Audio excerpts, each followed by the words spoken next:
बिस्मिल्लाहिर्रहमानिर्रहीम। आज तक के मुअज़्ज़ज़ नाज़रीन अस्सलाम वालेकुम। अब किस्त 163 मुलाहिज़ा फरमाएं। इस वक्त शायद मैं अपने आप में नहीं था, मेरे आवाज़ मेरे काबू में नहीं थे। मैं बेड के करीब खड़ा चलने में बमला के चेहरे को देखता रहा, फिर आहिस्ता आहिस्ता उस पर झुकने लगा। शायद वो मेरे बेरब सांसों का लम्स था कि बमला ने आंखें खोल दी।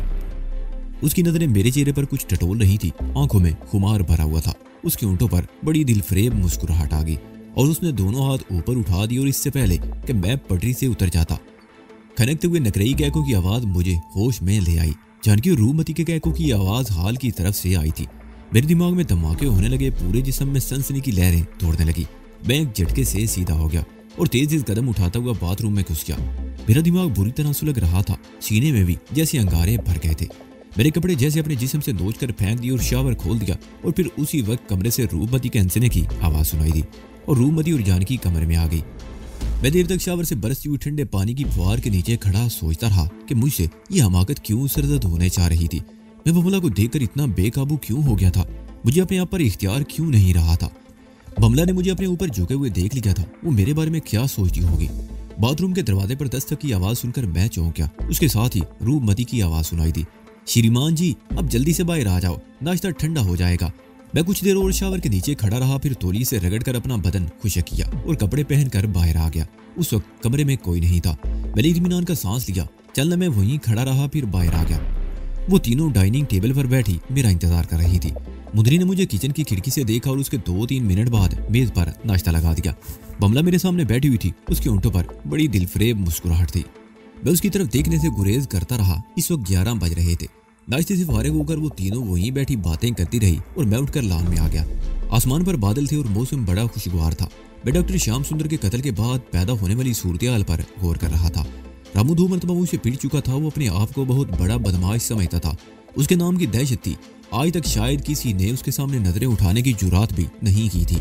वो लोगों को अपने कदमों पर झुका देने का आदी था, लेकिन मैं शायद पहला शख्स था जिसने उसे अपने कदमों पर झुकाकर जमीन चाटने पर मजबूर कर दिया था और वो बुरी तरह झुंझला गया था। रामू शाह ये समझता था कि मुझे ठाकुर की पुष्टपनाही हासिल थी। वो दोबारा ठाकुर से टकराने की हिम्मत तो नहीं कर सका था। ताम झुंझलाहट में उसने मासूम और बेगुनाह डॉक्टर श्याम सुंदर को मौत के घाट उतार दिया। वो तो पार्वती को भी मार डालना चाहता था, मगर वो खुशकिस्मती से बच गई।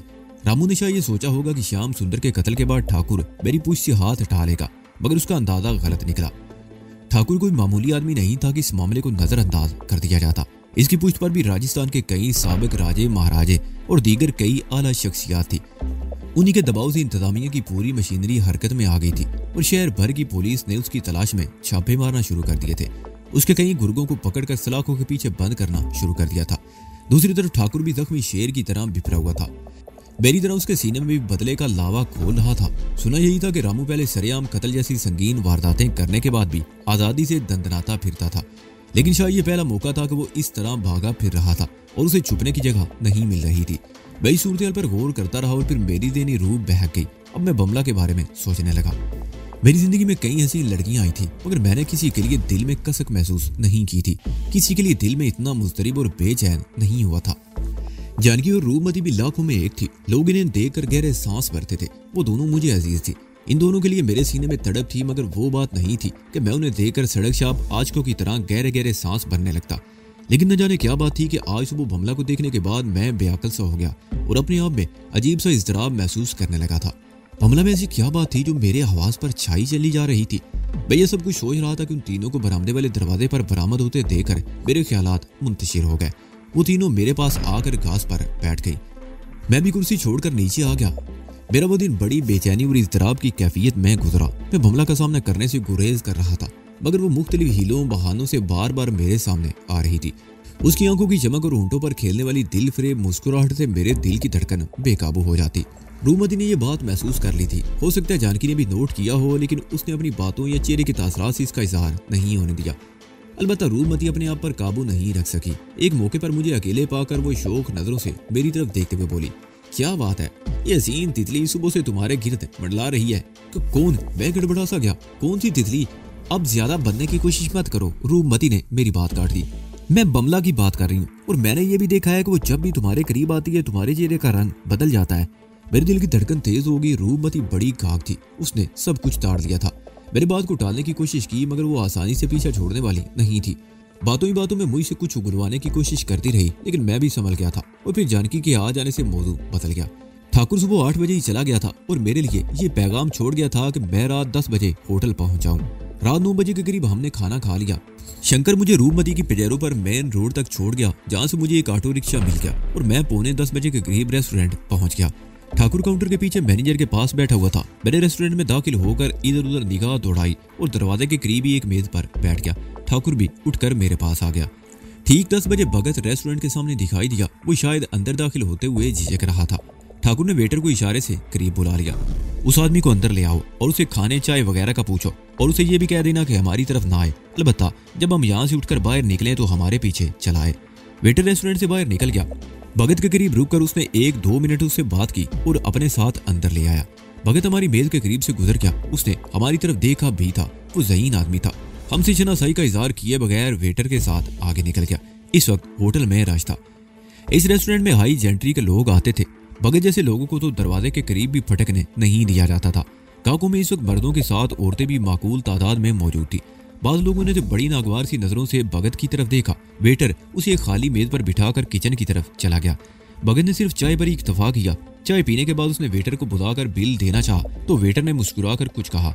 भगत ने नोट जेब में रख लिया और इधर उधर देखने लगा। ठाकुर ने मुझे इशारा किया और हम उठकर बाहर आ गए। ठाकुर की जीप पार्किंग वाले हिस्से में बाईं तरफ सबसे आखिर में खड़ी थी। जीप पर बैठे हुए मैंने पीछे मुड़कर देखा। भगत रेस्टोरेंट से निकल रहा था। ठाकुर ने इंजन स्टार्ट कर दिया और उसी वक्त भगत उचक कर पिछली सीट पर बैठ गया। कहाँ जाना है? रामगंज बाजार। ठाकुर ने जीप को सड़क पर लाने के बाद भगत की तरफ देखे बगैर पूछा। नहीं सरकार, भगत ने जवाब दिया। जीप को रामगढ़ झील की तरफ जाने वाली सड़क पर ले लो। शहर से निकलते ही पानी की सप्लाई का जो पंपिंग स्टेशन है ना, करण वहीं छुपा बैठा है। ठाकुर ने जीप का रुख चांद पोल गेट से उस सड़क पर मोड़ दिया जो जोरावर गेट की तरफ चली गई थी। ये वही सुनसान सड़क थी जहां उस रात रामू और उसके साथियों ने मुझे और सोनिया को रोककर अगवा करने की कोशिश की थी। जोरावर गेट के करीब से होते हुए हम रामगढ़ झील की तरफ जाने वाली सड़क पर निकल आए। रात के 11 बजने वाले थे। इस सड़क पर भी सन्नाटा था। ठाकुर ने जीप के हेडलैम्प बुझा दी और तकरीबन 2 मील का फासला तय करने के बाद जीप को सड़क से हटाकर रोक लिया और इंजन बंद कर दिया। मैं दाईं तरफ देखने लगा जहां तकरीबन 300 गज के फासले पर एक बल्ब की रोशनी नजर आ रही थी। वो शहर को पानी की सप्लाई का पंपिंग स्टेशन था। रामगढ़ झील के करीब तालाबों से आने वाला पानी इस पंपिंग स्टेशन से आगे पहुंचाया जाता। पंपिंग स्टेशन की इमारत के साथ अटेंडेंट का क्वार्टर था जहां सिर्फ एक आदमी 24 घंटे ड्यूटी देता था। भगत ने बताया कि लक्ष्मी नामी एक शख्स गुज़िश्ता 2 साल से यहाँ तैनात है। उसकी बीवी और 2 बच्चे भी यहाँ उसके साथ ही रहते हैं और करण भी यहीं छुपा हुआ है। पंपिंग स्टेशन तक जाने के लिए कोई पुख्ता सड़क नहीं थी। एक पथरीला कुशादा रास्ता था जिस पर कभी कभार वाटर वर्क्स के अफीसरों की गाड़ियों की आमदोरफ्त रहती थी। हम उस रास्ते से हटकर चल रहे थे। पंपिंग स्टेशन तक पहुंचने में हमें ज्यादा देर नहीं लगी। करीब पहुंचकर ठाकुर ने पिस्तौल निकाल लिया। मेरी पिंडली के साथ खंजर बंधा हुआ था, मगर मैंने उसे निकालने की जरूरत नहीं समझी। वो क्वार्टर 2 कमरों पर मुश्तमिल था। उसके सामने झाड़ियों की बाड़ लगाकर आंगन सा बना लिया गया। एक कमरे में अंधेरा था, अलबत्ता दूसरे कमरे में रोशनी नजर आ रही थी। भगत खुश एक झाड़ियों की बाढ़ में उलझ कर गिरा। कांटे चुभने से उसके मुंह से हल्की सी चीख निकल गई। उसके साथ ही कमरे की बत्ती बुझ गई और एक भारी आवाज सुनाई दी। कौन है उधर? कौन है? मैं भगता धोबी हूँ करण, तुमसे मिलने आया हूँ, जरूरी काम है, भगत ने चीख कर कहा। जवाब में फजा फायर की आवाज से गूंज उठी। मैं भगत के करीब खड़ा था। गोली सन्नाटे की आवाज के साथ मेरे और भगत के सरों के दरमियान से गुजर गई। मैंने बड़ी फुर्ती से एक तरफ छलांग लगाई। ठाकुर ने भी गोली चला दी। वो करण ही था जिसने हम पर फायर किया था। वो एक तरफ भाग खड़ा हुआ था। बैरू ठाकुर ने भी उसके पीछे दौड़ लगा दी। करण टीलों में अंधाधुंध दौड़ रहा था। उसने मुड़कर 1-2 फायर भी किए। बैरू ठाकुर मुख्तलिफ समतों से उसका पीछा करने लगे। मुझे अंदेशा था कि अगर करण रात की तारीकी में टीलों में गायब हो गया तो हमारी सारी मेहनत पर पानी फिर जाएगा। लेकिन मैंने उसे ज्यादा दूर जाने का मौका नहीं दिया। मैंने दूरी से उस पर छलांग लगा दी। उसने मुड़कर फायर किया, लेकिन टीले की ढुलान पर उसका पैर रपट गया। गोली मेरे सर के ऊपर से गुजर गई और मैं हवा में उड़ता हुआ उसके ऊपर गिरा और उसे दूसरा फायर करने का मौका नहीं दिया। करण का पिस्तौल वाला हाथ मेरी गिरफ्त में था। हम दोनों ढुलान पर लुढ़कते हुए टीले के दामन में पहुंच गए। मैंने झटके से उसके हाथ से पिस्तौल छुड़ाया और उसकी धुनाई शुरू कर दी। इसी दौरान में ठाकुर भी वहां पहुंच गया। हम करण को मारते और घसीटते हुए पंपिंग स्टेशन वाले क्वार्टर में ले आए। भगत ने पंपिंग स्टेशन के अटेंडेंट लक्ष्मण और उसकी बीवी बच्चों को हिरासत में ले रखा था। वो सब बहुत खौफजदा थे। और फिर लक्ष्मण ने ये इंकशाफ किया कि करण उसका दूर का रिश्तेदार है, मगर उसकी बदमाशी की वजह से अरसा पहले वो इससे मिलना जुलना छोड़ चुका था। लक्ष्मण के कहने के मुताबिक करण 3 दिन वहां पहले आया था और उसने लक्ष्मण को धमकी दी थी कि अगर उसके बारे में किसी को बताया गया तो उसके बीवी बच्चों को कत्ल कर देगा। उसने कहा था कि वो चंद रोज यहाँ रहेगा और हालात पुरसुकून होते ही चला जाएगा। लक्ष्मण बेकसूर था। उसने महज खौफ की वजह से करण को पनाह दे रखी थी। मैंने लक्ष्मण और उसके बीवी बच्चों को दूसरे कमरे में भेज दिया और करण की तरफ मुतवज्जो हो गया, जो ठाकुर की चंद ठोकरें खाने के बाद फर्श पर पड़ा करा रहा था। हम तुमसे रामू का पता जानना चाहते हैं, मैंने उसके चेहरे पर नजरें जमाते हुए कहा। अगर तुम बता दो कि वो कहाँ छुपा हुआ है तो तुम्हें कुछ नहीं कहा जाएगा, और अगर इनकार करोगे तो तुम्हें बहुत कष्ट उठाना पड़ेगा और तुम मुझसे कुछ भी मालूम नहीं कर सकोगे, करण ने जवाब दिया। मैं चलने में गहरी नजरों से उसे देखता रहा, फिर भगत को इशारा किया। भगत पहले ही पर तोल रहा था। उसने करण पर ठोकरों की बारिश कर दी। करण की चीखें कमरे में गूंजने लगी, मगर उसने जबान नहीं खोली। भगत ने उसे पकड़कर सर से ऊपर उठाया और पूरी कुव्वत से सामने वाली दीवार की तरफ उछाल दिया। करण का सर दीवार से टकराया। उसके मुंह से खौफनाक चीख निकल गई। वो बस से नीचे गिरा और सर को दोनों हाथों में थाम कर तड़पने लगा। उसका सर फट गया था और खून बह निकला। बता तेरा गुरु कहाँ है, नहीं तो हड्डियां तोड़ दूंगा तेरी। भगत उसे जोरदार ठोकर मारते हुए घुर्राया। नहीं बताऊंगा, करण ने कराते हुए जवाब दिया। भगत ने उसे 2-3 ठोकरें और लगा दी। खड़ जाओ भगत, मैंने पतलून के पांचे से खंजर निकाल लिया। ये ऐसे कुछ नहीं बताएगा। मेरे हाथ में खंजर देखकर करण की आंखों में वहशत सी भर गई। मैंने खंजर की नोक उसके कुर्ते के गिरेबान पर रखकर झटका दिया। कुर्ता नीचे तक फट गया और उसका सीना बरहना हो गया। मैंने खंजर की नोक उसके सीने पर रखकर हल्का सा चरका दिया। करण चीख उठा। खाल में तकरीबन 3 इंच लंबा कट लग गया था, जिससे खून रिसने लगा था। क्या विचार है, मैंने उसके चेहरे पर नजरें जमाते हुए कहा। मैं तुम्हारे सीने पर सुर्ख रंग की इतनी लकीरें खींचूंगा कि शहर का नक्शा बन जाएगा। वो मुझे जिंदा नहीं छोड़ेगा। करण ने इस मर्तबा फौरन ही हथियार डाल दिए। वो इंसान नहीं, राक्षस है, खूनख्वार दरिंदा है। अगर उसे पता चल गया कि मैंने तुम्हें उसका पता बताया है तो वो मुझे कुत्ते की मौत मार देगा। मैं वादा करता हूँ कि तुम्हारा वो कुछ नहीं बिगाड़ सकेगा। मैं तुम्हारी रक्षा करूंगा। बताओ वो दरिंदा कहाँ छुपा हुआ है, मैंने कहा। वो करण कहते कहते रुक गया, जैसे उसे डर हो के जबान खोलते ही रामू उसके सीने में खंजर घोंप देगा। वो काली के पुराने मंदिर में छुपा हुआ है। उसके साथ 2 आदमी और हैं, लेकिन मैं तुम लोगों को मशवरा दूंगा कि वहां जाने की गलती मत करना। वो वाकई खूनी भेड़िया है, मार डालेगा तुम लोगों को। काली का पुराना मंदिर कहाँ है, मैंने उसके मशवरे को नजरअंदाज करते हुए कहा। सवाए माधोपुर की तरफ जाने वाली सड़क पर शहर से तकरीबन 5 कोस आगे एक बस्ती के खंडर है। वो मंदिर उन्हीं खंडरों में है, करण ने बताया। क्या उसका गुरु घंटाल भी उसी मंदिर में है? मेरा मतलब है कनौर बलवंत सिंह, जिसके लिए वो आजकल काम कर रहा है, मैंने पूछा। नहीं, बलवंत सिंह वहां नहीं, करण ने जवाब दिया। ये सब कुछ उसी का किया धरा है। उसने तुम्हें उठाने के लिए रामू को पैसा दिया था। ओह, तो तुम मुझे जानते हो, मैंने पूछा। उस रात उस लौंडिया के साथ तुम्हें उठाने की कोशिश की गई थी, तो रामू के साथ मैं भी था, करण ने जवाब दिया। मैंने तुम्हारे हाथ देख लिए थे और रामू से कहा था कि बलवंत सिंह का बयाना वापस कर दे, लेकिन वो तो कुछ और फैल गया था। जिंदगी में पहली बार उसे नाकामी का मुंह देखना पड़ा था। दूसरी मर्तबा भी उसे शिकस्त का सामना करना पड़ा। उसका ख्याल था कि इस मर्तबा तुम ठाकुर की वजह से बच गए हो। उसने ठाकुर की तरफ देखा। उसने तैश में आकर ठाकुर के भाई की हत्या कर दी। उसका ख्याल था कि इस तरह ठाकुर तुम्हारी पुष्टपनाही से बात आ जाएगा, मगर यही उसकी सबसे बड़ी गलती थी। अब वो अपने आप को बचाने के लिए छुपता फिर रहा है। बलवंत सिंह भी गायब हो चुका है। ठीक है करण, मैंने कहा। वो तो तुम भी बेड़ियों के गिरोह में से एक, तुम्हारे हाथों में भी कोई ना कोई बेगुनाह मारा गया होगा। जी तो ये चाहता है कि ये खंजर तुम्हारे सीने के आर पार कर दूं, लेकिन मैं तुम्हें दिए हुए अपने वचन का पालन करूंगा। इस वक्त मैं तुम्हें जिंदा छोड़ रहा हूँ। आज रात तुम यहीं रहोगे। सुबह सवेरे लक्ष्मण तुम्हें लात मारकर यहाँ से ले जाएगा, और अगर इसके बाद भी तुम नजर आए तो जिंदा नहीं बचोगे। मैं ठाकुर को इशारा करके कमरे से बाहर आ गया। भगत वहीं रह गया। मैंने लक्ष्मण को बुलाकर 50 का नोट उसके हाथ में थमा दिया। इसको बांध कर रखना और सुबह होते ही यहाँ से भगा देना, मैंने कहा। ये अब तुम लोगों को ना कोई धमकी देगा और ना ही कोई नुकसान पहुंचाएगा। इसने ऐसा किया तो हम इसे जिंदा नहीं छोड़ेंगे। लक्ष्मण ने उसी वक्त भगत की मदद से करण को बांधकर उस कमरे में डाल दिया। हम वहां से रुखसत होकर सड़क की तरफ आ गए जहाँ जीप खड़ी थी। अब क्या विचार है ठाकुर जी, भगत ने पिछली सीट पर बैठते हुए पूछा। हम इसी वक्त काली के पुराने मंदिर जा रहे हैं, ठाकुर ने इंजन स्टार्ट करते हुए कहा। तुम अगर चाहो तो हम तुम्हें शहर में किसी जगह छोड़ देंगे। कैसी बातें करते हो ठाकुर जी, भगत जल्दी से बोला। मैं तो आपका सेवक हूँ, अपना जीवन भेंट कर दूंगा पर पीछे नहीं हटूंगा। सोच लो भगत, ठाकुर ने ये कहते हुए जीप आगे बढ़ा दी। सोचा तो वहां जाता है ठाकुर जी जहाँ नुकसान का डर हो, भगत ने जवाब दिया। आप जैसे महात्मा की सेवा करके तो जिंदगी सफल हो जाएगी। तो ठीक है ठाकुर, जीप को घुमाकर सड़क पर ले आया। आज से तुम हमारे हो गए। पिछली जिंदगी से तुम्हारा नाता खत्म हो गया, भूल जाओ सब कुछ। भूल गया ठाकुर जी, भगत खुश होकर बोला।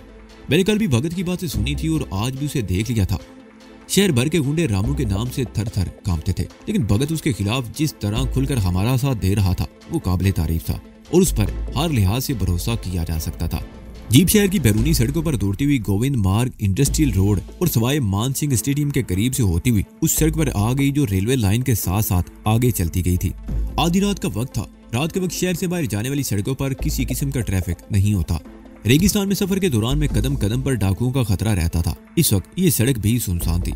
चांद इन दिनों रात के आखिरी पहर ही निकलता था। अगर इस वक्त आसमान पर चांद होता भी तो उससे कोई फर्क ना पड़ता, क्योंकि आसमान को गहरे बादलों ने ढक रखा था।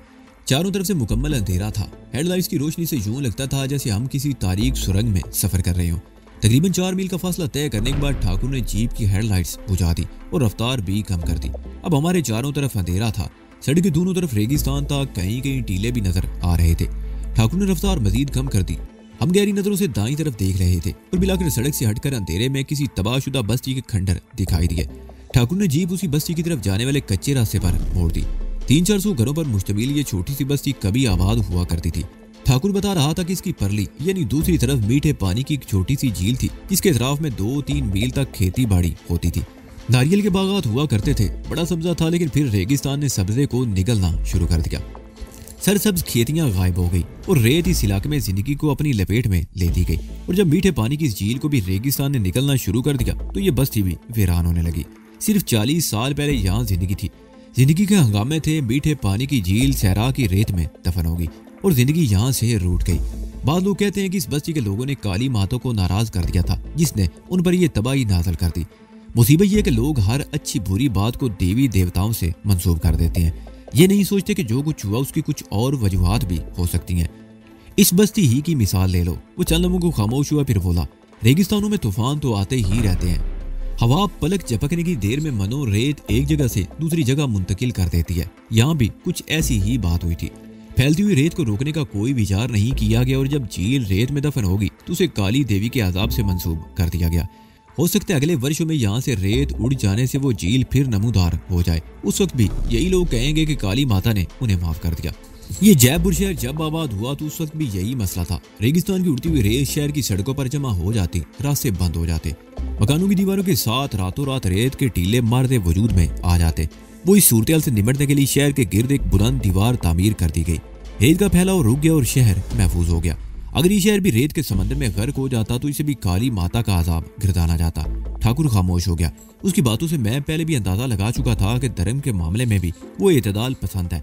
ना इतना कट्टर था कि देवी देवताओं के हवाले से कही जाने वाली हर बात पर आंखें बंद करके यकीन कर ले, और ना इतना आजाद के धर्म को मानने ही से इनकार कर दे। मैंने उसे हवेली के एक कमरे में बने हुए छोटे से मंदिर में पूजा करते हुए भी देखा था। उसके ख्याल में धर्म को सबसे ज्यादा नुकसान पंडितों और पुजारियों ने पहुंचाया था, और ये बड़ी हद तक दुरुस्त बात भी थी। ये सब कुछ तो मैं अपनी आंखों से देख चुका था और भुगत भी रहा था। ठाकुर ने जीप बस्ती के शुरू ही में एक गली में मोड़कर रोक ली और इंजन बंद कर दिया। हम तीनों नीचे उतर आए। ये बस्ती 30-40 साल पहले ही वीरान हुई थी और इसलिए पूरी तरह मलबे के ढेर में तब्दील नहीं हो सकी थी। बहुत से मकानों की दीवारें अब भी खड़ी थी, अलबत्ता लकड़ी के दरवाजे, खिड़कियां वगैरह अरसा पहले गायब हो चुकी थी। छतों के शतीर भी निकाल लिए गए, इसलिए किसी मकान की छत मौजूद नहीं थी। काली का पुराना मंदिर बस्ती की दूसरी तरफ था। उसके इर्द गिर्द भी मकान थे। मंदिर की इमारत ज्यादा बड़ी नहीं थी, ताम उसका टूटा हुआ कलश रात की तारीकी में दिखाई दे रहा था। भगत के हाथ में भी फसोल नजर आ रहा था। मैंने भी झुककर पतलून के पांचे के अंदर से खंजर निकाल लिया। तुम उस तरफ खड़े रहो भगत, ठाकुर ने सरगोशियाना लहजे में कहा, और हिम्मत सिंह तुम उस तरफ से जाओ, मैं इधर से आगे बढ़ता हूँ। ठाकुर बाईं तरफ चला गया और मैं दाईं तरफ खंडरों के बीच एक तंग सी गली में चलने लगा। 25-30 गज आगे जाकर मैं एक और गली में मुड़ गया। इस गली के इख्तिताम पर कुछ खुली जगह थी और उससे आगे बहुत बड़ा चबूतरा था, जिस पर मंदिर की इमारत थी। मंदिर के मरकजी हाल के अलावा शायद कमरे भी थे। एक खिड़की से जर्द रंग की मदम सी रोशनी नजर आ रही थी। मैं चलने में अपनी जगह पर खड़ा रहा, फिर दबे कदमों आगे बढ़ने लगा। खाली जगह उबूर करके मैं तकरीबन 6 फुट ऊपर चबूतरे पर चढ़ गया और उसकी खिड़की की तरफ देखने लगा। वो खिड़की जमीन की सतह से 10-12 फुट ऊंची थी और उसमें सलाखें भी लगी हुई थी। मैंने इधर उधर देखा। खंजर पतलून की बेल्ट में उड़सा और शिकस्ता दीवार पर ऊपर चढ़ने लगा। दीवार की ईंटें जगह जगह से उखड़ी हुई थी और मुझे ऊपर चढ़ने में कोई दुश्वारी पेश नहीं आ रही थी। मैं ऐसा ऊपर चढ़ता रहा और बिलाखिर मैं उस खिड़की तक पहुंचने में कामयाब हो गया। मैंने 2 सलाखों को पकड़ दिया और दोनों पैर दीवार में उखड़ी हुई ईंटों की जगह बन जाने वाले गढ़ों में जमा दिए। ये खिड़की नहीं, दरअसल 2 फुट चौड़ा और 4 फुट दाएं बाएं लंबा रोशनदान था। अब इस कमरे से कुछ आवाजें भी सुनाई दे रही थी। उनमें एक नुस्वानी आवाज भी थी और दबी दबी हंसी की आवाज भी। मैंने सलाखों पर मजबूती से गिरफ्त जमा कर अपने आप को पूरी तरह ऊपर उठा दिया और अंदर झांकने लगा। अंदर का मंदिर देखते ही मेरे पूरे जिस्म में सनसनी की लहर दौड़ गई। कमरा खासा बड़ा था। अंदरूनी दीवारों की हालत कदरे बेहतर थी। एक दीवार में मशल लगी हुई थी जिसमें किसी जानवर की चर्बी या इससे मिलती जुलती कोई चीज चल रही थी। नागवार सी हल्की सी बू मेरे नथनों से टकरा रही थी। वो मंदिर जिसने मेरे जिस्म में बरकी लहरें दौड़ा दी थी बड़ा वाकई ही सनसनीखेज था। फर्श पर बिछी चटाई पर 3 आदमी इस तरह नीम दराज थे जैसे किसी महाराजा के सिंहासन पर विराजमान हो, और एक हसीन लड़की एल्युमिनियम के गिलास में उन्हें अपने हाथों से शराब पिला रही थी। उसके बदन पर लिबास नाम के 2 मुख्तसर से चिथड़े थे। वो इस वक्त जिस आदमी की आगोश में गिरी शराब का गिलास उसके ऊँटों से लगा रही थी वो रामू था। वो शराब के घूंट भरते हुए लड़की के बदन को टटोल रहा था। वो लड़की के मुंह से दबी दबी हंसी की आवाज खारिज हो रही थी। हरामी, मैंने दिल में उसे गाली दी। इस पर कत्ल के कई इल्जाम थे और इस वक्त वो डॉक्टर श्याम सुंदर के कत्ल के इल्जाम में पुलिस को मतलूब था। पुलिस पूरे शहर में इसे तलाश करती फिर रही थी। ठाकुर बानू सिंह अंगारों पर लूट रहा था। वो इस हरामी से श्याम सुंदर के कत्ल का बदला लेना चाहता था और ये नुत्फा ना तहकीक यहाँ काली के मंदिर में ऐश कर रहा था। अरे छमिया, इधर को तो आ, अपुन की प्यास भी बुझा दे, या तुझे अपनी मियाँ का कसम ये रामू ज्यादा पसंद आ गया है। रामू की दाईं तरफ बैठे हुए शख्स ने लड़की को बाजू से पकड़कर अपनी तरफ खींचा। छमिया उसकी तरफ मुड़ गई। उसने गिलास अभी उसके ऊँटों से लगाया ही था कि एक और आदमी तकरीबन दौड़ता हुआ कमरे में दाखिल हुआ। मैं उसे देखकर बुरी तरह चौंक गया। रोशनदान की सलाखें मेरे हाथों से छूटते छूटते रह गई। वो लक्ष्मण था, जयपुर शहर की परली तरफ वाटर पंपिंग स्टेशन का अटेंडेंट, जिस पर भरोसा करके हमने करण को उसके हवाले कर दिया था। रामू दादा, गजब हो गया। लक्ष्मण आगे बढ़कर रामू के चरण छूते हुए बोला, क्या हुआ बे हरामी? रामू उठकर बैठ गया। उसने करीब पड़ी हुई शराब की बोतल उठाकर 1-2 घूंट भरे, फिर बोला, शहर को आग लग गई है या भूचाल आ गया है? उससे भी ज्यादा खतरनाक बात है रामू दादा। लक्ष्मण बोला, अबे कुछ बकेगा भी या खतरे की घंटियां ही बजाता रहेगा? रामू दादा। लक्ष्मण बोला। ठाकुर बानू सिंह और उसके दोस्त हिम्मत सिंह ने मेरे क्वार्टर पर हमला करके करण को पकड़ लिया था। उसे बहुत मारा उन लोगों ने। वो बुरी तरह घायल है और मेरे क्वार्टर में पड़ा है। लक्ष्मण एक लम्हे को खामोश हुआ, फिर रामू को मुदाखलत का मौका दिए बगैर बोला, करण बहुत घायल है, वो अपने पैरों पर खड़ा भी नहीं हो सकता। उसने मुझे भेज दिया है कि तुम्हें खबरदार कर दूं ताकि तुम अपना बंदोबस्त कर लो। हो सकता है वो लोग आज रात ही यहाँ हमला कर दें या पुलिस को तुम्हारे इस ठिकाने की खबर कर दें। और हाँ, उनके साथ भगत भी था, अजमेरी गेट वाला, वो हरामी नीच धोबी की औलाद रामू दाड़ा। उसकी तो मैं बोटियां कुत्तों को खिला दूंगा। रामू के मुकाबले पर आने की हिम्मत करके उसने अपनी मौत को आवाज दे दी है, परंतु यहाँ का पता उन्हें किसने बताया? करण ने। लक्ष्मण ने जवाब दिया, अगर वो जबान ना खोलता तो हिम्मत सिंह खंजर से उसकी खाल उतार देता, वो मार डालता उससे। वो हरामी मुसला रामू ने दांत कुचकुचाए। आज अगर वो यहाँ आ गया तो कल सुबह उसकी लाश पर गिद्दावत उड़ाएंगे। पर ये बता, तू यहाँ तक आया कैसे है? मोटरसाइकिल पर रामू दादा। लक्ष्मण ने जवाब दिया। मुझे बड़ी हैरत हुई, वो मोटरसाइकिल पर यहाँ तक आ गया था और मैंने मोटरसाइकिल की आवाज तक नहीं सुनी थी। मैं शायद कमरे के अंदर का मंदिर देखने में कुछ ज्यादा ही महव हो गया था, या शायद वो मोटरसाइकिल को बस्ती के बाहर ही छोड़ आया था। मैं जा रहा हूँ रामू दादा, तुम लोग अपना बंदोबस्त कर लो। वो लोग अकेले या पुलिस को लेकर किसी भी वक्त यहाँ पहुँच सकते हैं। लक्ष्मण ने कहा। अबे हरामी, रामू को डराता है? रामू ने कहा।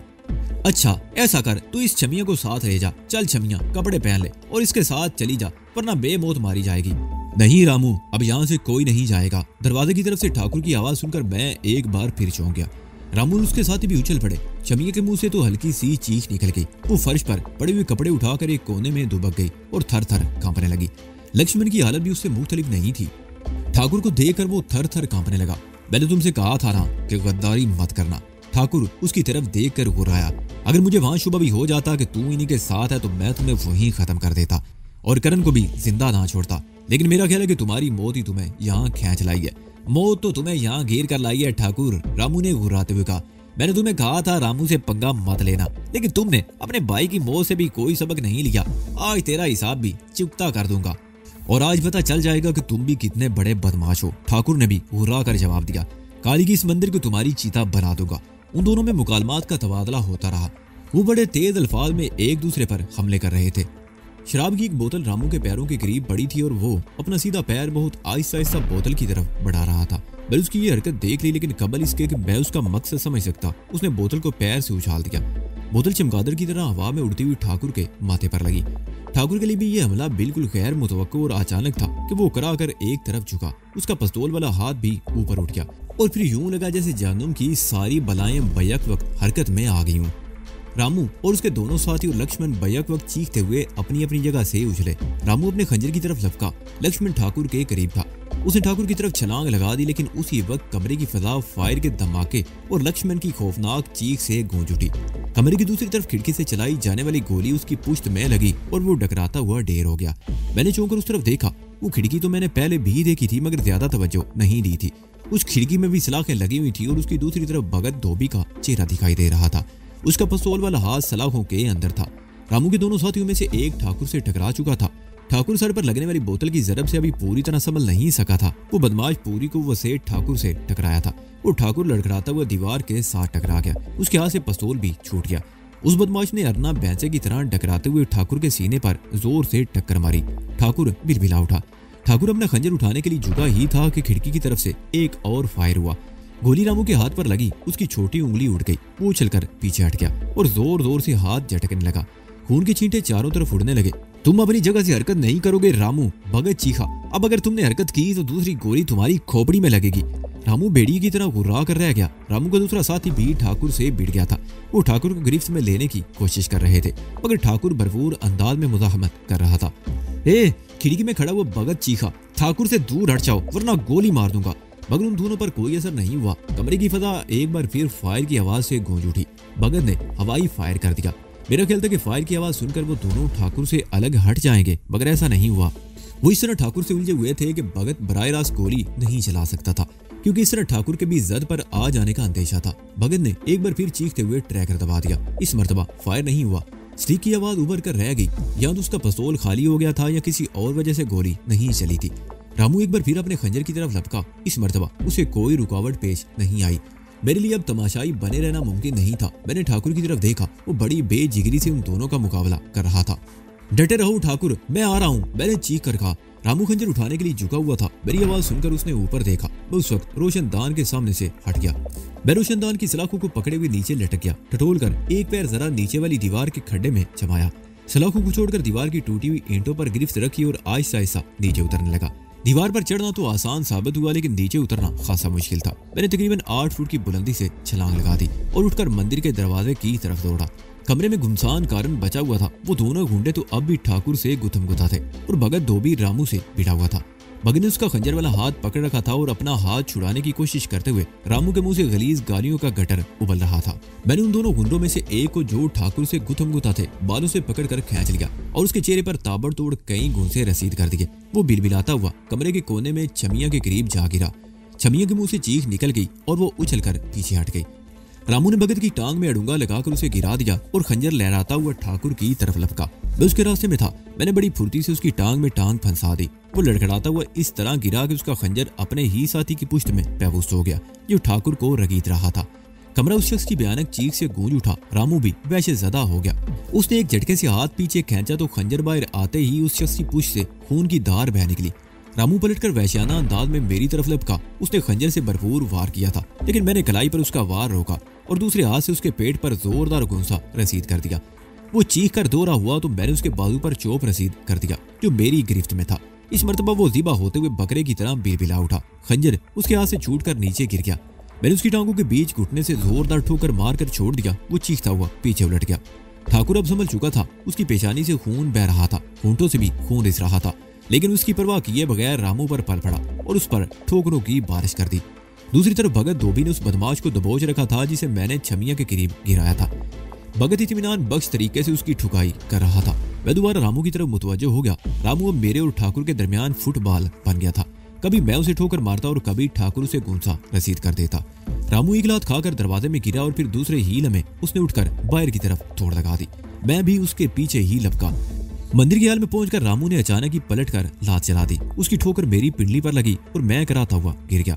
रामू वहां रुका नहीं। वो दौड़ता हुआ मंदिर से बाहर निकल गया। ठाकुर ने भी उसके पीछे दौड़ लगा दी। रामू की आखिरी ठोकर मेरी पिंडली की हड्डी पर लगी थी। मुझे संभलने में चंद सेकंड लग गए और जब मैं उठकर लगड़ाता हुआ मंदिर से बाहर आया तो सामने बस्ती की गलियों में दौड़ते हुए कदमों की आवाजें सुनाई दे रही थी और फिर कदमों की आवाजें मासूम हो गई। एकदम सन्नाटा छा गया, जैसे यहाँ जिंदगी का वजूद ही खत्म हो गया हो। और फिर अचानक मैं उछल पड़ा। वो किसी गाड़ी का इंजन स्टार्ट होने की आवाज थी। मुझे समझने में देर ना लगी कि रामू ने अपनी गाड़ी बस्ती के खंडरों में कहीं छुपा रखी थी और अब वो फरार होने की कोशिश कर रहा था।